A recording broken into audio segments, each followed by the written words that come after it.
Welcome to the History Nerds United podcast. I'm your head nerd, Brendan. Thank you so much for being here. There's a bunch of people that I've interviewed that seemed insane to me.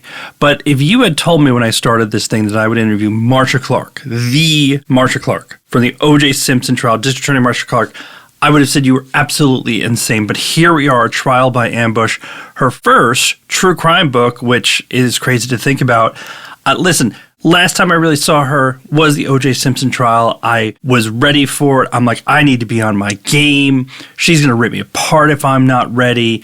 Everything she went through, she might be a little bit closed off. She is the exact opposite of that. She is relentlessly positive, so delightful to talk to. She made it feel like I was doing her a favor by having her on the podcast. Absolutely ridiculous. She is a damn delight. The book is great. We're going to talk about it. I'm going to shut up. Right before I do shut up, if you're listening on Apple, Spotify, YouTube, wherever you're listening, if you can give us a 5-star rating, subscribe, all that stuff. We're coming to the end of season 3. Anything like that really helps us.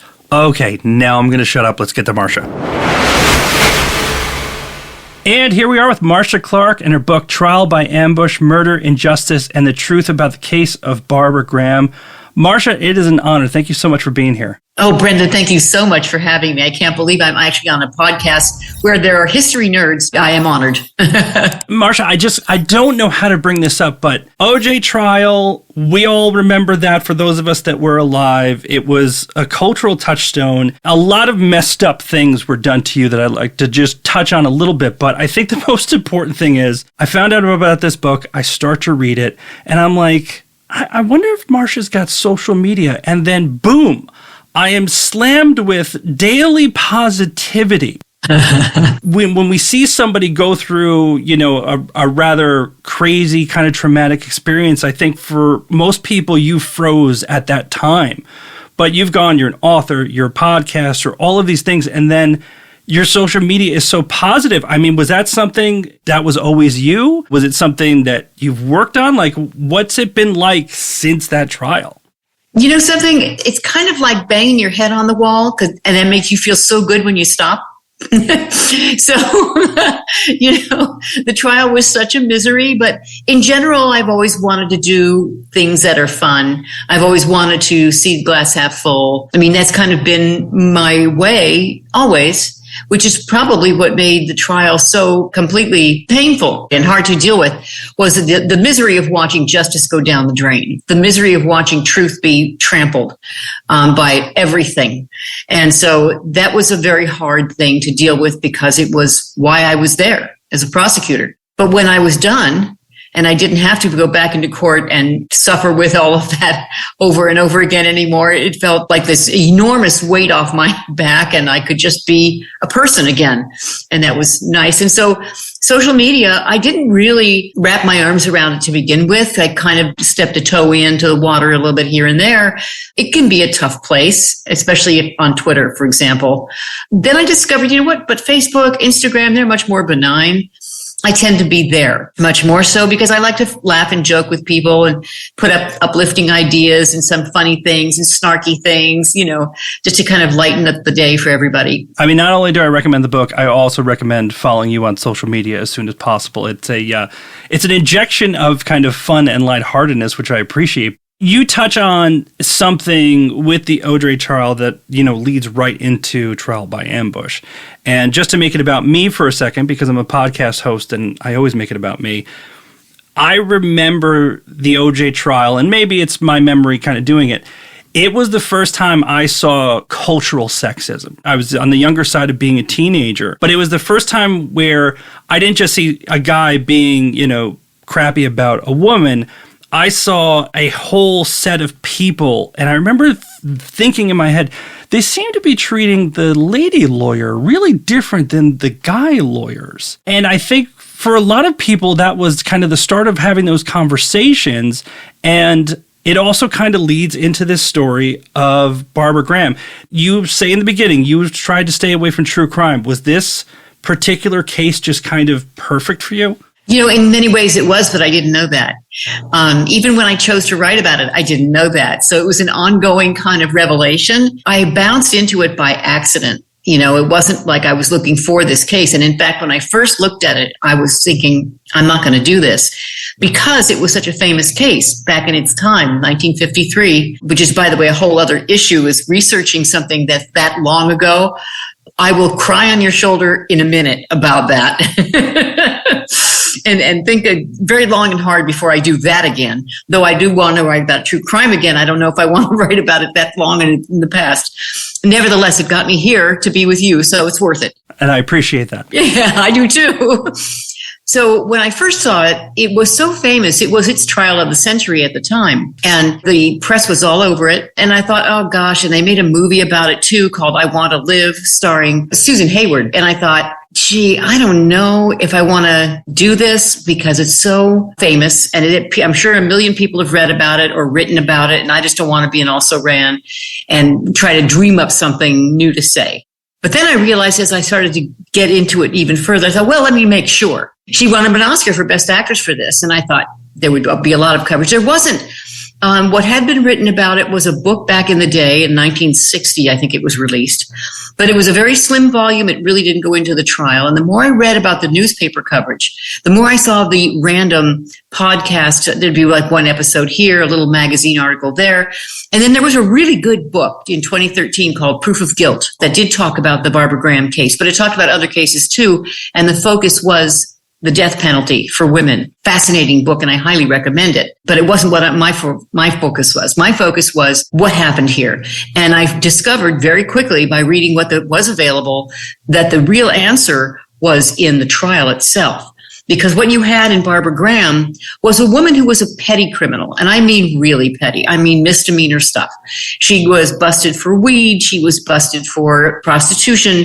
She had a lot of opportunity that way because she was beautiful, but never violence and not even really theft per se. She wrote bad checks for groceries, basically. So, I mean, you know what I mean? You don't think of her in the sense of somebody who could be a murderer. Was never close to that. And she wound up as the key figure, the focal figure in this hideous home invasion, robbery, murder that was as gruesome as they get, where this elderly woman victim, Mabel Monahan, was strangled and beaten to death, blood on the walls, literally. And Barbara was in the middle of it, surrounded by 4 men. They centered on her as the one, as the main figure in this hideous murder. And I thought, wait a minute, I've had a lot of experience as a prosecutor and a defense attorney, and people don't usually go from 0 to 60 like that. You know, with a life of nothing but misdemeanor, nothing. And she came from a rough background where talk about an unloving mother. She got thrown out of the house constantly from the time she was very young and then sent to a reform school that was basically a dungeon. It was hideous, where they actually waterboarded the girls, and her mother knew it and sent her there anyway. And every time she tried to escape, her mother would send her back in handcuffs. It was unbelievable what she endured, and yet she managed to still be a positive person who was cultured, loved jazz, loved classical music. I mean, it was an amazing kind of thing that this woman would wind up being the bloody Babs, as they called her during the trial, struck me as, what? How did this happen? How could this possibly be right? And it was only through reading the trial, which was volumes and volumes and volumes. I mean, over 4,000 pages, not to mention all of the external research that I wound up finding in the Walter Wanger collection, who was the producer who did the film. Tons and tons of work to find out what the truth was and how she wound up on death row. What a journey. Well, I really have to compliment you on 2 things. The first one is that I think anybody who picks this up and says, oh, Marcia Clark, there's a lot of people who would then just pretend that it never happened. And while you don't bring it up a lot, you don't shy away from, hey, I know you're going to see a parallel between this and OJ. And you bring it up and you talk about it and then you move on to the story, which I think just really helps. People have those questions, and it's great that you can still dive into that. But I think more importantly, I love historical true crime. This one would have been kind of boring if it was just written as a historical true crime, whereas you are picking apart the actual trial in a really interesting way and using your skills. You've been on kind of both sides of cases now and looking at it and just using that eye to say, this doesn't make sense. And I just really appreciated, as you said, like you saw the trial is where it's all at. And I got to agree, that's where it became interesting, especially from your point of view. Yeah, I felt that way. So, yeah, the parallels you talk about, they were hard to ignore, and I would have liked to ignore them between Simpson and Barbara. But when when it jumps up on the T, you really can't. And I think the reader feels cheated when you deliberately avoid it that way. It's not right. She became centered in that case because she didn't fit. She was the beauty, and the men around her were the obvious beasts. And here she sat. She looked like nothing like what you would imagine a murderer looks like. And I've always told juries, you don't know what a murderer looks like. And that goes both ways. They can look like angels, and they are hideous murderers. They can look like murderers and be innocent. So you have to try and set your preconceptions to one side. But the press couldn't resist this beauty that sat in the middle of the beasts. And so they focused on her to such a degree and with such a viciousness that I felt like I got off easy compared to Barbara. They analyzed every second of the day. She was in court 8 hours a day. You're going to smile at some point when they don't think you should. You're going to cough. You're going to move. You're going to do something that they can pick apart. And boy, did they, at every bend and turn. And they, of course, described her clothing, her makeup, her hair ad nauseum every single time. While the men sitting on either side of her barely got mentioned. When I was writing the book and I had to come up with a description of the men, I had to dig very hard to find even one word about them because they basically wound up dismissed. They looked like the thugs they were. And by the way, they were mass murderers, but that was not interesting. She was interesting. And the thing that got to me also is that the prosecution, though they knew that she had been dragged into this home invasion plot solely to be a lure. In other words, they knew that this victim, Mabel Monahan, she was a trippy lady. She was at that time, I think, 65. She had been in a vaudeville troupe, and she had been a roller skater, and she had hooked up with her husband, who was a renowned roller and ice skater. And the pair of them wound up making the vaudeville circuit and performing all over the country. And she was really cool, very, very cool. And she was very security conscious and had never lived in houses before she lived in this little house in Burbank. And she was afraid to leave any door or window open. So they knew that much about her. They knew actually more about her. I'll tell you that in a second. But they knew that they would need to do something to get her to open the door if she was home. And I think they didn't really want her to be home, but they also needed the cover of darkness. So they used Barbara, who was petite and looks like nothing like any kind of criminal, to go knock on the door, claim she was a damsel in distress, her car had broken down. And of course it worked, and Mabel let her in. And that was her role. She wound up inside the house. Yes, she did. But what unfolded after that was all about the accomplice who turned state's witness and wound up blaming everything on her. Pistol whipping, everything. I mean, the prosecution's case, we'll get to it. It doesn't make any sense at all, but you actually say something that really got me thinking, and it's obvious when you read it, when somebody says it, but you draw that really distinct line when the trial starts that the defense has loyalty only to their client, period, done. Their job is to work for that client. Whereas the prosecution has to look at justice and everything that goes along with that, making sure everything is fair, equitable, all of those things. And that makes sense once you hear somebody say it, but I don't think we think of it that way. Could you expound upon that a little bit more from your perspective? And also, I think it's worth asking, is that your point of view? If we asked a defense lawyer, would they say, no, Marcia's full of it? Or would you say, this is how people should look at it, or do look at it, or don't look at it? I think it's widely accepted. In fact, it's a matter of law. It's a matter of case precedent from the United States Supreme Court as well as California Supreme Court across the land. It's understood. The defense attorney has fealty to his client, and that's it. And to do the very best job he possibly can. And I know that people can get upset because the defense attorneys will push the envelope as far as they can, try to get away with stuff they shouldn't. But that's up to the judge. That is the judge's job to control, not their job to self-police. It is the prosecutor's job, on the other hand, to ensure that the case is fairly tried, to ensure that the defendant gets a fair trial. And that means turning over all discovery, in fact, erring on the side of more open-handed than less, always, and making sure that you never present a witness who you don't 100% believe is truthful, or if you have doubts about their truthfulness, you tell the jury. You let them know. It's that the most important thing of all, because our system of justice does not work if the prosecutor plays fast and loose. And in this case, I found that there was a great deal of fast and loose, even based on the kind of law that was in place at that time. And I acknowledge that in the book, that the law was much more lenient in terms of what prosecutors could get away with back in 1953. That said, prosecutors do know when new things are coming down the pike, when it's going to be unacceptable to do what you're doing. And they also know what's basically fair and unfair. An example that comes up in the book is what we call the comment rule. The comment rule allowed prosecutors at one time, and it has not been this way for a long time, but at one time, and back in that trial, it allowed the prosecutor to comment on a defendant's invocation of the Fifth Amendment right. When a defendant says, I invoke my right to silence, you are not allowed to comment on it. You cannot tell the jury. An innocent person would say, blah, blah, blah, blah, blah. You have to leave that alone. It's not fair game. No matter what the context is, whether they're before the grand jury, whether they're sitting with a cop, it doesn't matter. You cannot comment on it. Back in 1953, in California, you were allowed to comment on it. However, even in 1953, the United States Supreme Court had already said that's not kosher. Prosecutors are not allowed to do that. The jury infers too much from it. There are too many reasons why a defendant will invoke, and they do not all involve the fact that they're guilty and are just hiding guilty knowledge. Some are afraid to speak because they know they'll trip over their words. Some are intimidated. Some don't believe they know how to explain what happened and why it happened. And so often a case involves the question of why more than who. That's very hard to explain under the circumstances for many.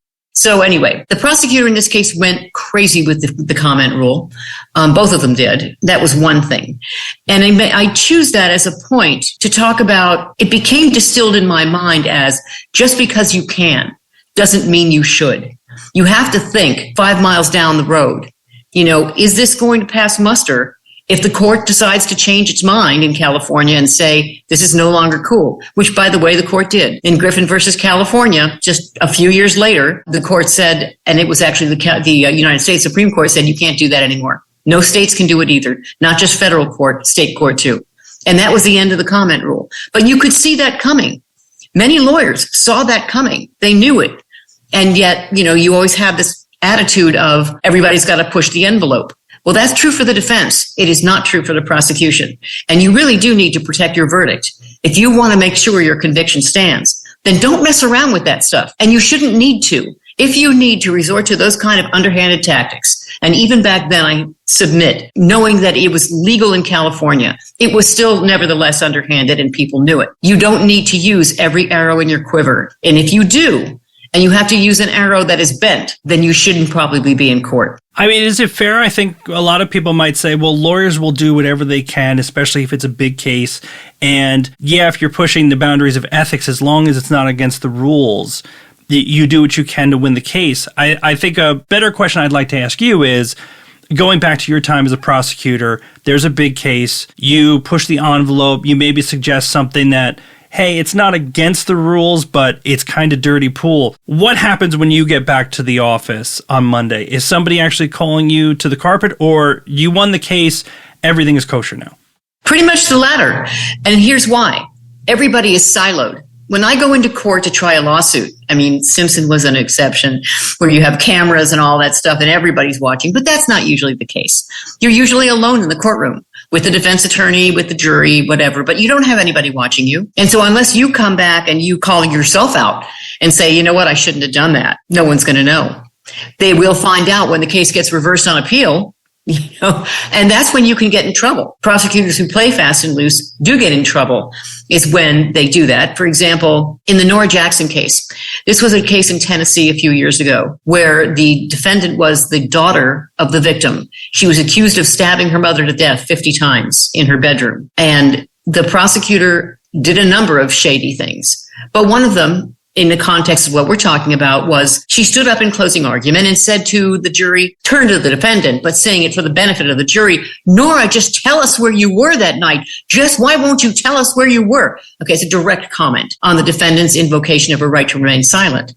The case got reversed. Now, what her office did with that kind of misconduct is up to them. Some will get disbarred, some will get fired, some will get censured. I don't know if any of that happened to her, but I do know about it, and that's bad enough. I would think that any time a prosecutor plays fast and loose or hides discovery, for example, that's a big no-no, and it was even back then. I have to say the things that were done that I call out in Barbara's case, many of them were illegal at the time. So even though you have some, gray areas, like what we call Griffin error, where you comment on the defendant's silence, that was a gray area. He was legally, it was fair game, even though it was a very dicey move. And then you have, just to kind of quote the name of your new podcast, you have some informants in this one. Yeah. Yeah. There is a laundry list of messed up thing the prosecution does in this trial. And it just kept happening because there was a few things where I'm just going to admit, Marcia, I'm like, it was the 50s, they did this. And then you get to the big stuff. History really helps with this. You see a movie where there's that bad prosecutor who does whatever they can to win a case, and you sit there and you say, this is so far-fetched. And then you see this and you go, this happened. This person did everything they could to win this case unabashedly, and then used it to, get themselves further up the ladder. Does it still shock you to go back and see these things and say, these are just so far in plain sight, he seems like a cartoon villain, this prosecutor, and boom, there it is in black and white? Yeah, it was shocking. It was really shocking. And I'm not easily shocked. I've seen a lot of stuff. We would guess that, yes. But I didn't ever have the ability to go and watch other prosecutors do their thing, or very, very, very seldom, get to go and watch a closing argument. You don't have time. You're working your own cases. So, you don't see that sort of thing. And for the most part, it doesn't happen either. I mean, the prosecutors I knew were very careful to never step close to the line, to stay well back from anything that might be deemed questionable. So it was absolutely shocking. And there were times that I'm reading the transcript page after page after page, and I stood up and I can't stand it. I could. Objection. I'm objecting. I'm objecting. Sustained. Great. I lost my mind. I really lost my shit. So over and over again, I just got so upset. Let me tell you how much my friends loved being with me around then. Can you believe that? Yeah, I was not fun to be around. It was hard to believe that a prosecutor would be able to do that, especially knowing what they knew about what Barbara's true involvement was. Now, come on, are you kidding me? You really believe this little woman is the one who wielded the pistol and beat the shit out of this elderly woman? You really believe that? And the story that was told about that by their state's witness, the accomplice, was inherently unbelievable, as I point out in the book. And I actually did a physical experiment to show it doesn't work. It just, what he described is not possible. And they knew that. These prosecutors were no dummies. They knew what they were doing, but she became the get. She became the prize. They had the brass ring they had to grab, because she's the hard one to get. The two men, those guys are going down for in 10 seconds. That verdict comes in before the jury even takes a vote. But she was the one they had to worry about. And they went after her with everything they had, and some things they even didn't have. So it was utterly shocking and disgusting and dismaying. And I firmly do believe that she would never have been put to death had it not been for them. If this case doesn't get as much attention as it did, does the prosecution try this hard? Do they? I couldn't help but sitting there going, it's not the press's fault. The prosecution did what they did. That's on them. But Bloody Babs, cute woman, murdering this other woman. Oh, guess what? There's a lesbian relationship. We're not going to go into it, listeners. You need to read it. But it seems like she just gave so much. The press jumped on it. Do you think if this was just something where the press wasn't paying attention to it, the prosecution just pleads her out and she's fine? It's a good question. And I pondered that in the book. The pressure that's on a prosecutor comes from many, many angles. You have the victim's family. You have your own office. You have then a high-profile case. You have the police who don't want to see their work go down the drain, understandably. Yeah, there's a lot of pressure, and then the high-profile nature of the case makes it even worse. And so now it's your stature as well. To the extent a prosecutor is ego-driven, and I would submit to you that these prosecutors pretty much were, they had to win. It became this thing where I'm going to do whatever it takes to make sure I don't go down in flames. Because if it had not been that big, I think there might have been a willingness to think about making a deal with her. But they didn't need to. They didn't want to. And by the time John True, the ironically named John True, turned state witness, and told his fable to the jury, they really couldn't make a deal with her anymore. This is the girl you brought to the party is John Trude. You cannot go home with a different one. He told this story. You have to stick by it. And so they did. But had that not occurred, and had this not been such a high profile case, yeah, I think she may very well have wound up with some kind of deal. Not necessarily that she would have walked, I don't think she should have either. She was guilty of certain things, but not that guilty. Do you have any examples from kind of your own life where the pressure of being a prosecutor, you're public, you need to make sure that you close these cases? Did you ever find yourself kind of where this prosecutor was, where you're pushing, there's pressure, and then you kind of get halfway down the pipe and you're like, no, that what's here is not here, that you're pushing too hard on something and then you realize the case isn't here? Or by the time it got to you, these things were pretty well wrapped up and you needed to bring it home? Yeah, the latter. What people usually don't know is how many hoops you have to jump through before you're even walking into a courtroom with a jury. So you review the case initially, and then you have to decide whether or not you reject or you file it. Right then and there, a lot of cases can go out the window. Not necessarily permanently, but you look at the case, you say, we need more of this, we need more of that. Further investigation is not uncommon. Okay, then you file the case, but you don't file it unless it looks like you're going to have a case that is proven beyond a reasonable doubt. Then you go to a preliminary hearing, and a preliminary hearing is a low bar. Still, it's another opportunity to weed out the wheat from the chaff. And you wind up seeing whether or not your witnesses hold up. For example, if you have a case that hinges on an eyewitness or hinges on the credibility of a particular witness, it's a good place to put them up on the stand and see how they do and see if you wind up with too many questions about this person. That can be the end of a case right there as well. You then have pretrial motions. And the defense brings motions to exclude certain evidence and maybe they bring up evidence that they found with their investigator that impeaches a key witness. That can be the end of a case as well. And all of these things have happened to me. So by the time you wind up in trial and you've picked a jury, I have never had it happen. Well, once. Yes, it happened to me once. That's funny. Okay, I'll tell you that story. Please. This is why I ask questions. This is history too, right? Absolutely. So this could only happen in the misdemeanor land that I was in. I was in the municipal court in Beverly Hills. I was a young DA. I'd only been in the office for about a year. And the system they had for handling misdemeanors, because these are really low-level cases, is that they would get filed and go straight to trial. There was no preliminary hearing. You're not entitled to one for a misdemeanor. And we really wouldn't even see the case until we were picking a jury.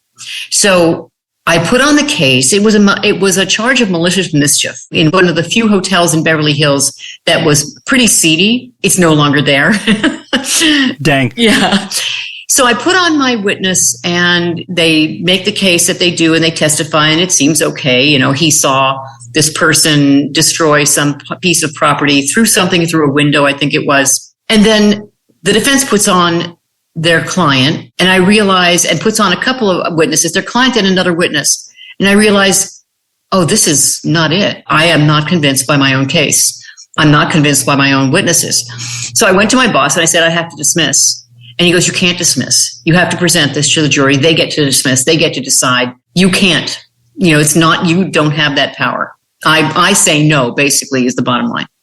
Okay. Well, maybe I can't dismiss, but I can tell the jury what I think of this case. And so I stood up and told the jury. Now, you could find that he's guilty for this, and this reason. Personally, I would not do that. Personally, I don't buy his story. Personally, I think you should acquit. I really, really do. Please do. The defense attorney got up and said what she said. Basically. The defense attorney was a good lawyer, but you know, what does he need to say at that point? And the jury came back in 10 seconds, not guilty. And I said, thank you. Now, did you hear anything about that? Or like you said, oh, you just went back and like, didn't go our way, boss. We'll see you later. Exactly. That's all I had to say. I mean, justice was done. You know, the defendant was not convicted. The defendant got to walk out the door, literally walk out the door. And he had a public defender, so he didn't even have to pay for it. So, you know, I'm sorry that he got put through the miserable experience of having to be arrested and go to trial. I didn't have any control over that. I did control what I could. Now, the other side of the coin with Barbara's case, You have a prosecutor who will stop at nothing. And I want to be clear to the listeners. It sounds like we've told you a lot. There is still so much more in this book that goes down. If you're a defense lawyer going against a prosecutor who has just really no ethics, will break every rule, does the defense have any chance with a prosecutor like that? It depends on the judge. Now, as you see in the book, the defense does kick and scream at every bend and turn that they can. But there's only so much they know, and there's so much they don't know. I discovered things that the defense never knew in digging around because I got the benefit of all the investigation that happened after the conviction, which they never had. The other thing that you need to know is that back then, when a defense attorney got appointed to represent a defendant who could not afford to pay for a lawyer, the lawyer did not get paid. Not one dime. The state did not pay those lawyers. So they were all out of pocket. That means they could not afford to hire an investigator. That means that they were turning down their other cases that would pay them. That means basically they were going without pay for the duration of the case. And this case went on for months and months. So they're hamstrung in every way you look. They did their best. They worked very hard to try and find witnesses. And once in a while, the prosecution would help out and lend them an investigator to go and find a witness for them. But very tellingly, there was one extremely key witness they were begging and begging to find, dying to find, a witness who had been hidden by the prosecution throughout the whole case, who never took the stand, very deliberately never put her on the stand. And they kept looking for her and kept begging the prosecution for help, and they refused to give it. And there was a very good reason for that. But that's in the book. Now, there's nothing you can do once you go to the judge, which is what they did.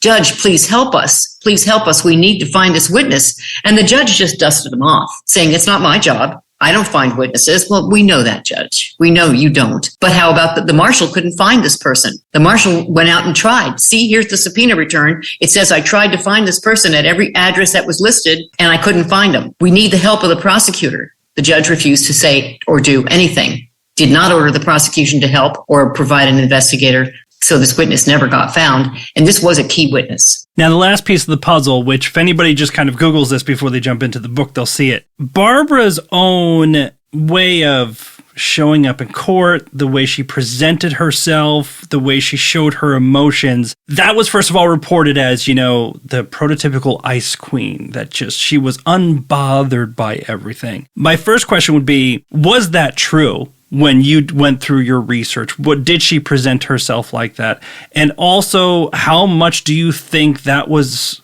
a huge source of what the news was catching on to for this case? This was news spin. This was spin for sure. She's going into court trying to be professional, trying to be appropriate, trying to be stoic. And that's what you should do.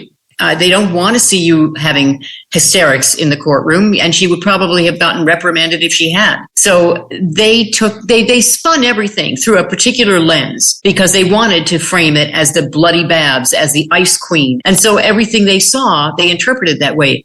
Yet when I looked at the photographs they took of her in court, she's looking thoughtful. She's looking, if anything, depressed, but certainly not jovial. And I think there's one photograph of all of them that they took. They took many photographs of her in court. There's one where she has a slight smile. And it's probably when her mother-in-law brought her baby to court and then was required to leave. They don't allow children in the courtroom. But other than that, I never saw one photograph that showed anything even remotely inappropriate. They spun it that way. And that's why it's very interesting. And you'll see in the book, there was a reporter, worked for the San Francisco Examiner, a very good newspaper. He was one of the many who piled onto Barbara during the trial until the very end of the case. And he then went to court and decided, I'm going to go and actually see these people in person. And he sat there and he looked at them and he watched them and he said, she's not a killer. What the hell are they talking about? This woman looks nothing like what we've been describing, nothing like what anyone's written about her. What is going on here?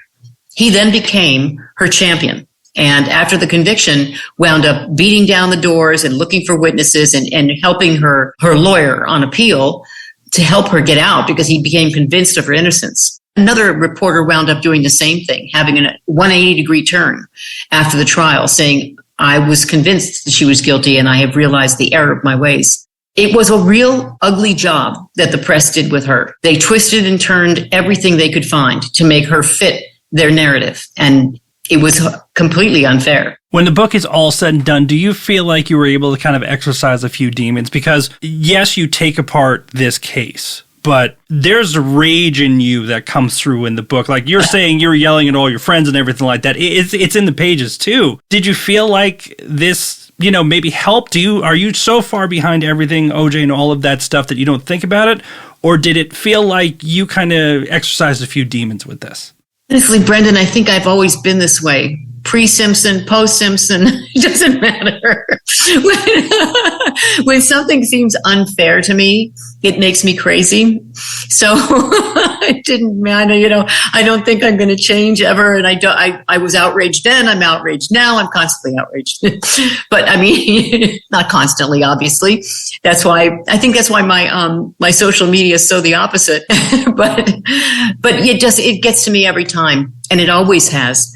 And it did when I was a defense attorney before I became a prosecutor. It did when I was a prosecutor. It did now that I'm a defense attorney again. I mean, it's an isness, Now we have our usual last question, but real quick before, I want to make sure that we get, besides the book, you have a new podcast out, Informants, Lawyer X. I have listened to the first episode. It's great, and you seem to be just absolutely loving it. Once again, go on your social media, you can see it. Is this another outlet for you? How many seasons are we going to get of this thing, like 15, 16? Well, I mean, the producers would love that. I don't know what we'll do with this in the future. It's possible. But Informants Lawyer X is such a crazy example of, oh my God, talk about something that went completely insane. An informant is usually a criminal. But what if that's not the case? What if the informant is your lawyer? This was a high profile lawyer. She was the criminal lawyer to get, she was in the press all the time. She was handling the biggest criminals, the biggest drug lords. She was it, and she turned informant and became the police's biggest asset in terms of shutting down the gangland wars. They were going in Australia through this huge crime wave as a result of the drug trade, and bodies were literally dropping in the streets of Melbourne. She wound up being their ace in the hole, their golden goose, and wound up getting involved. She wound up getting involved in a double homicide that was an execution-style murder of another informant and his wife. The number of things that happened, the twists and turns in this are so incredible that I can't even encapsulate them now for you, because it's one of these things that as I'm working on each episode, I'm thinking, oh my God, what, are you kidding me? Over and over again. So this is another example of how things can go very wrong. And as a result, I mean, convictions are getting reversed. Cases are getting thrown out. People are hitting the streets who really shouldn't be, because the evidence is tainted by her betrayal of her violation of ethics. And she's in hiding. Her life is in danger constantly as a result of this. And I can confirm, first episode, it's already got me hooked. I mean, especially the first 30 minutes, you get all this stuff and you're like, how much more is there to go through? And I'm like, oh, there's at least a bunch more coming. So yeah. I'm already hooked. I'll be listening to the whole thing, I promise. Final question for you, because I know in your mind you don't believe it, but you wrote a history book, Marcia. You did. It's historical true crime. It's history. But there are people out there who look at history and say history is boring. Give me a fiction book. History is a class I took in high school. These poor misguided souls. If one of them sat in front of you and said, why should I read Trial by Ambush? What would you say? Because history is exciting. History is thrilling. History is amazing. And that's why I am always in awe of people like you, historians and history buffs who really know your stuff, because the best stories, they are the most incredible stories. And I think that's the thing that people kind of lose sight of, is the fact that it's part of history doesn't mean that it's less exciting or less thrilling. By no means. It's actually in many ways more so. And in a way, almost true crime in today's world is kind of boring itself, because you have all these DNA and you have video cameras and you have all of these technological fantastic things that make it way too easy. When you look back in history and see the way things had to unfold and what people had to do to accomplish whatever the crime was, whatever the joy and the triumph was, it was a lot more. People had to be very clever. And so I think it's actually much more interesting than anything happening current time. That said, there is also the added wrinkle of you understand more of what's happening today by knowing what happened yesterday. So there are many lessons. For example, in Barbara's case, many of the things that went wrong in that case go wrong today. It's not like, oh, this will never happen again. This will never happen again. Oh, it will. It has, and it will again. You learn so much about what can be and what is from what was. Marcia, it's been an honor. I absolutely love the book. Thank you so much for coming on and talk about it. It was my pleasure, Brendan. Thank you so much. And that's it for this episode. Marcia, thank you so much. It was an honor. Trial by Ambush. Get it for somebody for Christmas. Just get it. It's a fantastic book. Hit us up. Instagram, Twitter, Facebook, YouTube. Like I said, if you can give us a star rating, a subscribe, anything you can, we'd really appreciate it. Until next time, nerds, stay cool. History Nerds United.